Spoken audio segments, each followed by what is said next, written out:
Avuledi la massa.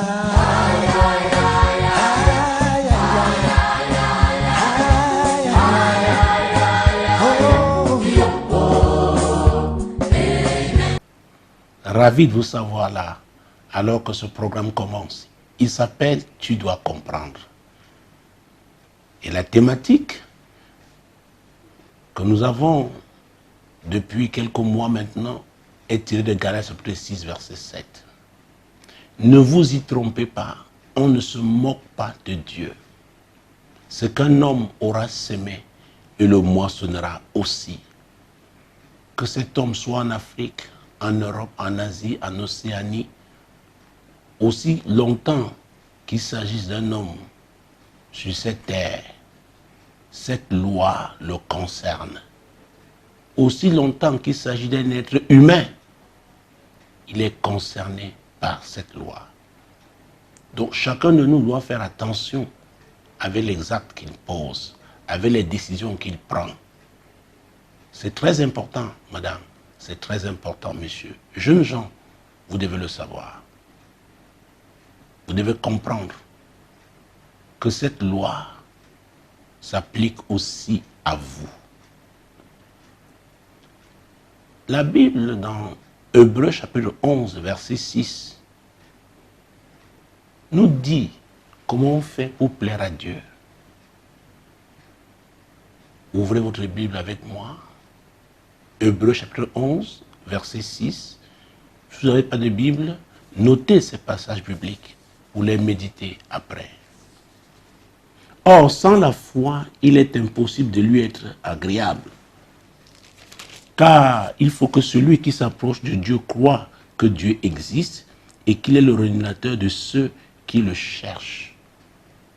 Ah, si vous ne croyez pas que Dieu existe, ça ne sert à rien de prier. Vous vous adressez à qui? Il faut d'abord croire que Dieu existe. Maintenant, vous approchez de lui avec foi. Et vous me posez la question de savoir, qu'est-ce que c'est que la foi? Le verset 1 nous apporte une réponse claire. Nous sommes toujours dans Hébreux chapitre 11. Cette fois-ci, c'est le verset 1. Or, la foi est une ferme assurance des choses qu'on espère, une démonstration de celles qu'on ne voit pas. Ah, c'est très important. La foi n'a pas affaire aux yeux physiques. Il s'agit des yeux spirituels quand on parle de la foi. Oui, il faut croire. Quand on a la foi, on est convaincu que Dieu accomplit ses promesses. Quand on a la foi, on est loyal vis-à-vis de Dieu. Il vous a dit qu'il le fera. Il n'a pas dit le jour, il n'a pas dit le mois, il n'a pas indiqué l'année, mais vous continuez de croire, de mettre sa parole en pratique, parce qu'il n'est pas un homme pour mentir, ni un fils d'homme pour se repentir. Ce qu'il a dit, il le fera. Et le verset 2 est tout aussi important. Que dit la Bible? Pour l'avoir possédé, les anciens ont obtenu un témoignage favorable. Les anciens dont il s'agit ici, ce sont des personnes qui ont cru en Dieu. Ce sont des personnes qui ont marché par la foi. Et la Bible les appelle même un certain nombre d'entre eux des héros. Dont on lui a parlé d'Abraham. Comment il avait été appelé par Dieu à 75 ans. Il a obéi sans savoir où est-ce qu'il allait. C'est la marche par la foi. Beaucoup attendent de voir physiquement avant de croire. En ce moment-là, ce n'est plus la foi. Non, ce n'est plus la foi. Donc que ce soit dans l'ancienne alliance, parce que quand je parle d'Abraham, ça commence avec lui, ou alors dans la nouvelle, on ne peut pas plaire à Dieu si on n'a pas la foi. Mesdames, messieurs, même quand l'Église est née, pour qu'elle ait de l'impact, il a fallu que ses membres, et notamment les apôtres, mènent une vie de foi. Ouvrez avec moi le livre des Actes des Apôtres.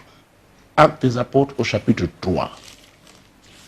Actes des Apôtres, chapitre 3. Mon Dieu, mon roi.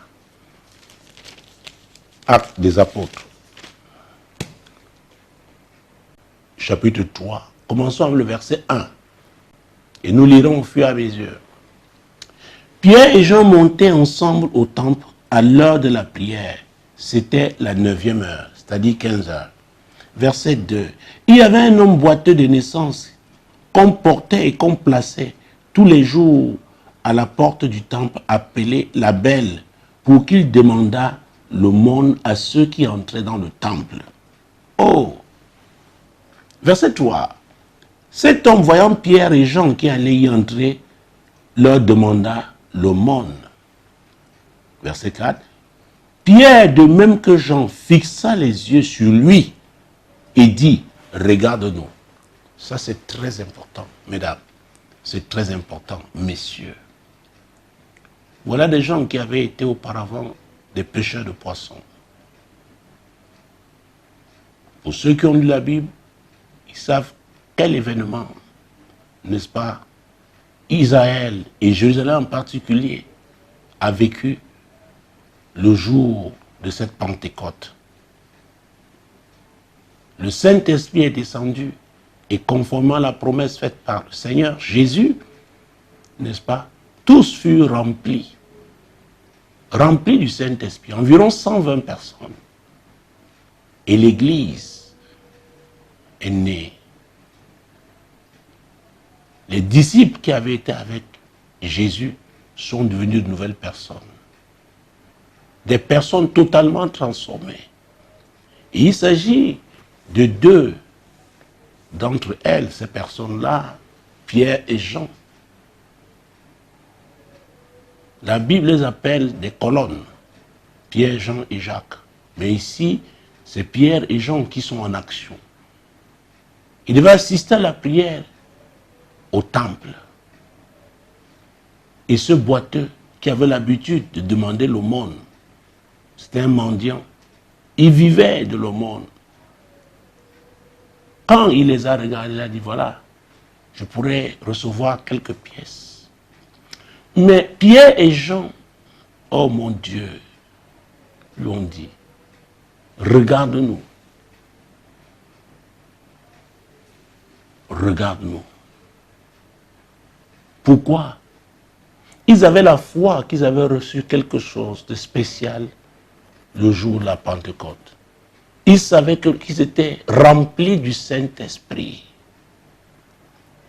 Donc, ils manifestaient leur foi en demandant à ce mendiant de les regarder. Mon Dieu, verset 5. Et il les regardait attentivement, s'attendant à recevoir d'eux quelque chose. Le mendiant était habitué aux pièces. Il ne pouvait que s'attendre, n'est-ce pas, à recevoir des pièces d'argent. Mais au verset 6, Pierre va prendre la parole. Oh, alors Pierre lui dit, je n'ai ni argent ni or, mais ce que j'ai, je te le donne.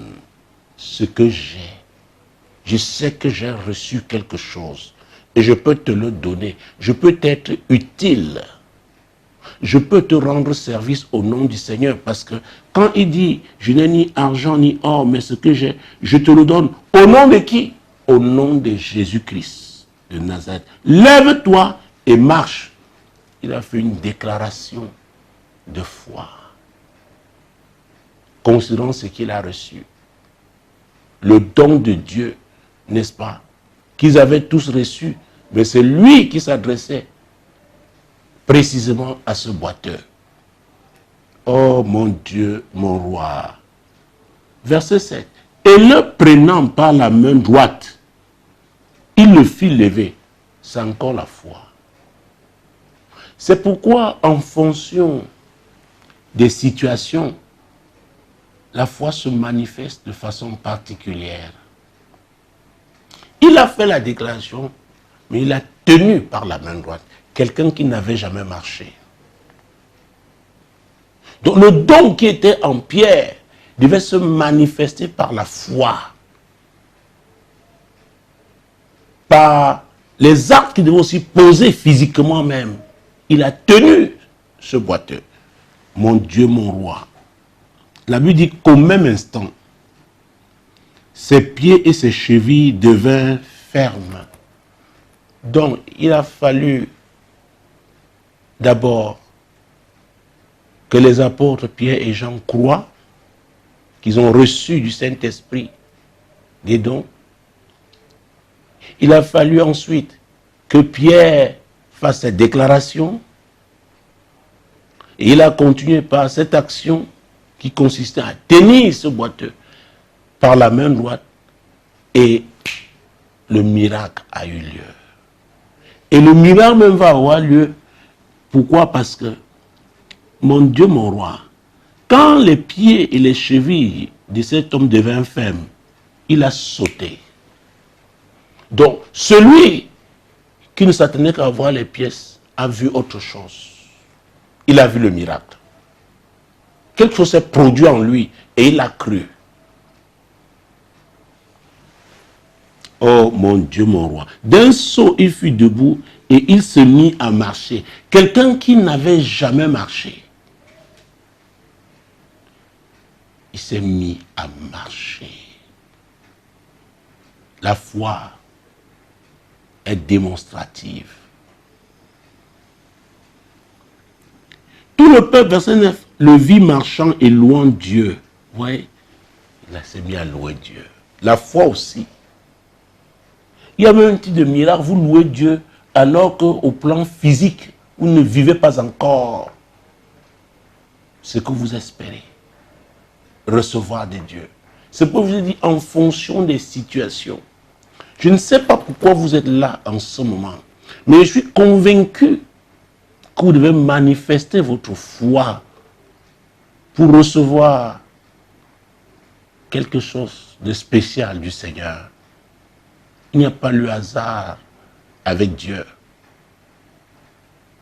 Vous êtes là, en ce moment, soit à la radio, soit à la télévision, écoutant ce message. La loi de la semence et de la moisson. La foi est une semence. La foi va déclencher, oui, va provoquer votre miracle. Et votre miracle peut s'opérer par un processus. Vous devez demeurer ferme dans la foi. C'est pourquoi j'ai l'habitude de citer ce passage de Daniel, n'est-ce pas, qui dit « Ceux qui connaîtront leur Dieu agiront avec fermeté. » La foi doit être ferme. La foi ne jette pas l'éponge. La foi continue de croire que Dieu est amour, qu'il est bon, qu'il est fidèle. La foi persévère. Oui, madame. Oui, messieurs. C'est très important de le savoir. Mon Dieu, mon roi. Verset 10. Il reconnaissait que c'était celui qui était assis à la belle porte du temple pour demander le monde. Et il fut rempli d'étonnement et de surprise au sujet de ce qui lui était arrivé. Voilà ce que la foi peut produire. Votre foi peut toucher toute votre famille, avoir un impact sur tout votre quartier, sur toute votre ville. Votre foi. Et Dieu compte sur votre foi pour manifester son amour, pour manifester sa compassion, pour visiter votre famille, votre quartier, votre ville, votre nation. La foi est une semence. Et c'est pourquoi la Bible dit, nous l'avons vu tout à l'heure, dans Hébreux 11:6, qu'il est le rémunérateur de ceux qui le cherchent. Vous ne pouvez pas chercher Dieu sans la foi. Jésus avait dit dans Jean 4 que Dieu est esprit Donc ce n'est pas avec les yeux physiques,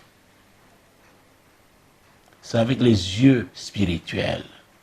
Oui, madame, oui, monsieur. C'est très important. Tous ceux qui ont reçu des choses spéciales, particulières avec le Seigneur, ont manifesté leur foi. Je voudrais citer un certain nombre dans cette édition. Allons dans l'évangile de Marc en son chapitre 5. Marc chapitre 5. Mon Dieu, mon roi. Marc chapitre 5. Nous allons prendre les versets 22, 23 et 24. Marc chapitre 5. Alors vint un des chefs de la synagogue nommé Jairus, qui l'ayant aperçu se jeta à ses pieds et lui adressa cette instante prière. Ma petite fille est à l'extrémité. Viens, impose-lui les mains afin qu'elle soit sauvée et qu'elle vive. Il avait la foi en ce ministère que Jésus exerçait. Il savait que c'était Dieu qui était en action. Ce monsieur n'était pas n'importe qui. Il était un chef. Oui, un des chefs d'une synagogue. Mon Dieu, mon roi. Oui. Il a dit, ma religion ne peut pas m'aider. Le Dieu qui t'a envoyé, le Dieu que tu sais, je crois qu'il peut faire quelque chose pour ma fille. Il peut la guérir. C'est pourquoi je me jette à tes pieds. Mon Dieu, mon roi. C'est pourquoi je vous ai dit, en fonction des situations, Dieu inspire n'importe qui comment manifester sa foi. Mais il faut croire que ce Dieu existe. Et s'approcher de lui avec assurance. Parce qu'il est le rémunérateur de ceux qui le cherchent. Continuons notre lecture. Verset 24. Jésus s'en alla avec lui et une grande foule le suivait et le pressait. Vous voyez, Dieu honore la foi authentique. Encore une fois, je ne sais pas quelle est votre situation actuelle, mais ce que je sais, c'est que Dieu honorera votre foi avant la fin de ce programme. Oui, madame, oui, messieurs. La loi, la semence, la moisson, la foi est une semence. Sans cette semence, on ne peut pas être agréable à Dieu, on ne peut pas lui plaire. Continuons, verset 25. Or, il y avait une femme atteinte d'une perte de sang depuis 12 ans. 26. Elle avait beaucoup souffert entre les mains de plusieurs médecins. Elle avait dépensé tout ce qu'elle possédait et n'avait éprouvé aucun soulagement, mais était allée plutôt en empirant. Voilà quelqu'un qui n'était pas attendu. Voilà une femme qui surgit alors que Jésus a répondu à l'appel de Jairus, du chef de la synagogue. Vous savez, la foi se manifeste de plusieurs manières. Oui.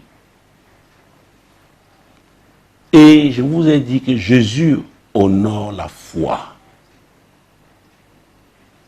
Il va honorer la vôtre pendant cette édition. Verset 27. Ayant entendu parler de Jésus, elle vint dans la foule par derrière et toucha son vêtement. Elle a entendu parler de Jésus. Quelque chose est né en elle. Oh mon Dieu. Elle a cru que même si Jésus ne la connaît pas, même si personne ne peut l'introduire, elle peut faire quelque chose qui va attirer la même puissance de Dieu sur elle. Elle est venue par derrière. Il y avait une foule. Elle s'est débrouillée. Quelqu'un qui a la foi trouvera toujours l'issue. Dieu honore la foi. Continuons. Verset 28. Car elle disait, si je puis seulement toucher ses vêtements, je serai guérie. Elle a entendu parler de lui. Et elle s'est dit, même s'il ne me parle pas, si j'arrive à toucher son vêtement, les 12 années de malheur, de souffrance, d'affliction, d'opprobre que j'ai connues, oh mon Dieu, voici mon heure. C'est l'apôtre Paul qui rappelait une prophétie d'Ésaïe dans 2 Corinthiens 6, verset 2. Au temps favorable, j'étais exaucé. Au jour du salut, j'étais secouru. Voici maintenant le temps favorable. Voici le jour du salut. Madame, messieurs, jeunes gens, Dieu a permis que vous suiviez cette édition pour un but. Saisissez cette opportunité et votre vie va changer. Oui, votre vie va changer. Dieu interviendra dans votre situation. Mon Dieu, mon roi. Continuons notre lecture. Au même instant, nous sommes au verset 29. Au même instant, la perte de sang s'arrêta et elle sentit dans son corps qu'elle était guérie de son mal. Oh mon Dieu, mon roi. Au même instant. Au même instant. La puissance de Dieu se manifeste par la foi. La foi vous connecte à la source du miracle. Jésus connut aussitôt en lui-même qu'une force était sortie de lui. Et se retournant au milieu de la foule, il dit, « Qui a touché mes vêtements ?» Pourquoi une force était sortie de lui? C'est un démon qui affligeait cette femme. Ces 12 années de souffrance étaient causées par un démon. Et l'onction du Saint-Esprit, la puissance du Saint-Esprit est sortie de Jésus au moment où cette femme a touché Jésus. Et quand la puissance du Saint-Esprit, oh mon Dieu, entre en contact, touche quelqu'un, c'est pour ôter ce qui est des ténèbres. Mesdames, messieurs, je ne sais pas ce qui est dans votre vie qui vous fait souffrir. Jésus a dit dans Matthieu chapitre 15, verset 13, que tout ce que le Père n'a pas planté sera déraciné. Même pendant cette émission, comme vous écoutez, et que votre foi se met à grandir, les paroles que vous écoutez sont esprit et vie. Jésus est le même hier, aujourd'hui et éternellement. Mon Dieu, mon roi, avez-vous la foi pour voir Dieu intervenir dans votre situation?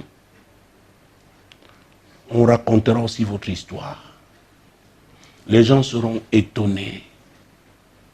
Ça dépend de vous. Oui, ça dépend de vous. Jésus-Christ Nazareth. Verset 31. Ses disciples lui disent, tu vois la foule qui te presse et tu dis, qui m'a touché? Alors, la foule était là, chacun touchait Jésus, mais cette femme a touché Jésus avec la foi. Vous pouvez côtoyer Jésus et ne pas le toucher. Vous pouvez être assis à l'église et ne pas toucher Jésus. Vous pouvez être chantre, choriste, ancienne église, diacre, mon Dieu, mon roi, pasteur, apôtre, prophète, évangéliste, enseignant de la parole, mais ne pas toucher Jésus. Je veux croire, mesdames, messieurs, qu'avant la fin de cette émission, vous allez toucher Jésus avec votre foi. Et il honore toujours la foi. Verset 32. Et il regardait autour de lui pour voir celle qui avait fait cela. Verset 33. Là, la femme effrayée et tremblante, sachant ce qui s'était passé en elle, vint se jeter à ses pieds et lui dit toute la vérité. Elle lui a raconté sa vie, elle lui a raconté comment elle a obtenu son miracle. Et quelle sera la conclusion de Jésus? Il fera une déclaration. Mais Jésus dit, ma fille, ta foi t'a sauvée, va en paix et sois guérie de ton mal. ma fille, ce que tu as fait là, il dit maintenant, ma fille, oh, par sa foi, elle a attiré Jésus. Non seulement elle a reçu son miracle, maintenant Jésus l'a adoptée comme fille. Il dit, ma fille, ta foi t'a sauvée. Partout je vois la foi. Partout où Dieu voit la foi, Dieu est obligé d'agir. La foi est une semence. Ma fille, tu as fait ce que tu devais faire. Et au-delà même de ta guérison, tu es sauvée. Désormais, tu es une fille du royaume. Oh mon Dieu, mon roi, sans la foi, on ne peut pas lui être agréable. Donc, peu importe le nombre d'années que vous avez passé à l'église, êtes-vous un homme de foi? Êtes-vous une femme de foi? Oui, ce n'est pas une affaire d'âge. Dieu regarde à vous. Il cherche la foi. Oh mon Dieu, mon roi. Mais Jésus allait chez Jairus. Nous sommes au verset 35. Voilà une femme qui a surgi. Jésus s'est arrêté. Verset 35. Comme il parlait encore, survint de chez le chef de la synagogue, des gens qui disent, ta fille est morte. Pourquoi importuner davantage le maître? Oh, à vrai dire, Jairus aurait pu donc accuser cette femme que c'est à cause d'elle que Jésus n'est pas arrivé à temps. Mais Jésus lui dira, et j'aime ce verset 36, mais Jésus sans tenir compte de ces paroles. Écoutez, vous pouvez avoir beaucoup d'ennemis. Jésus ne tient pas compte de ce qu'ils disent. Il tient compte de ce que vous vous dites. Il ne tient pas compte de ce qu'ils font, vos ennemis. Il tient compte de ce que vous faites. C'est très important. Qu'est-ce qu'il va dire? Il dit au chef de la synagogue, ne crains pas, crois seulement. Mesdames, messieurs, c'est votre parole. Ne craignez pas. Peu importe ce que vous vivez en ce moment, ne craignez pas. Croyez seulement. Croyez, croyez en ce Jésus. La Bible déclare qu'il est le même hier, aujourd'hui et éternellement. Oh Jésus-Christ. Verset 37. Et il ne permit à personne de l'accompagner, si ce n'est à Pierre, à Jacques et à Jean, frères de Jacques. Vous voyez ça? Dans 1 Corinthiens 15, 33, la Bible déclare que les mauvaises compagnies corrompent de bonnes mœurs. La vie est une affaire de choix. Et chaque choix que vous faites est une semence. Jésus n'a pas voulu aller chez Jairus avec des gens qui n'avaient pas la foi.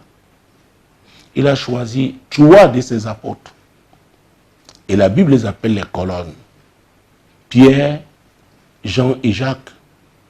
Parce que ceux-là pouvaient fortifier sa foi. Avec qui vous marchez? Qui est votre ami? Ah oui, madame, oui, messieurs. Il y a des gens qui peuvent vous décourager. Mais il y en a aussi qui peuvent vous stimuler, vous encourager, vous pousser vers votre miracle. C'est très important, mesdames. C'est très important, messieurs. Verset 38. Ils arrivèrent à la maison du chef de la synagogue, où Jésus vit une foule bruyante et des gens qui pleuraient et poussaient de grands cris, comme nous savons bien le faire en Afrique aussi. Verset 39. Il entra, il leur dit, pourquoi faites-vous du bruit et pourquoi pleurez-vous? L'enfant n'est pas morte, mais elle dort. Jésus, cette déclaration, il l'a faite avec les yeux de la foi.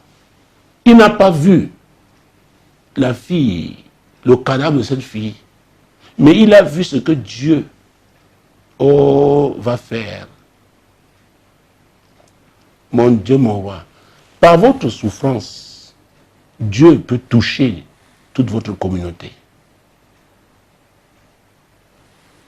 Vous pouvez vous estimer frustré aujourd'hui, alors que cette frustration est un pont divin pour la visitation divine. La question est simple, avez-vous la foi? Avez-vous la foi? Dieu honore la foi. Donc, terminons avec cette histoire. Et ils se moquaient de lui. Vous voyez, il y a toujours des gens qui vont s'opposer à votre foi. Donc Jésus lui-même, non seulement il est allé avec 3 de ses apôtres, arrivé même sur le lieu, sur le théâtre des opérations, il a eu affaire aux obstacles humains. Comment affronterez-vous ces obstacles? C'est avec la foi. Je l'ai dit, la foi est ferme. Alors, ayant fait sortir tout le monde, il prit avec lui le père et la mère de l'enfant et ceux qui l'avaient accompagné. Et il entra là où était l'enfant. Vous voyez? Là encore, Jésus a sélectionné Jairus et sa femme, plus les 3 apôtres. Ils sont entrés là où la dépouille de l'enfant était. Mais Jésus n'a pas vu un cadavre. Mais Jésus a vu le miracle. Jésus ne voit pas votre maladie, mais Jésus voit votre foi. Jésus voit votre foi. Verset 41. Il a saisi par la main et lui dit, Talita Koumi, ce qui signifie, jeune fille, lève-toi, je te le dis. Il a parlé à quelqu'un, à un mort, quelqu'un qui ne vivait plus selon les hommes. Oh mon Dieu, mon roi, jeune fille, lève-toi, je te le dis. Aussitôt, la jeune fille se leva et se mit à marcher, car elle avait 12 ans. Et il fut dans un grand étonnement. Voilà. Jésus vous ordonne, à la fin de ce programme, levez-vous et saisissez votre miracle. Oui, que votre cœur ne se trouble point. N'ayez pas peur. Jésus a vaincu. Recevez votre miracle au nom puissant de Jésus. Shalom.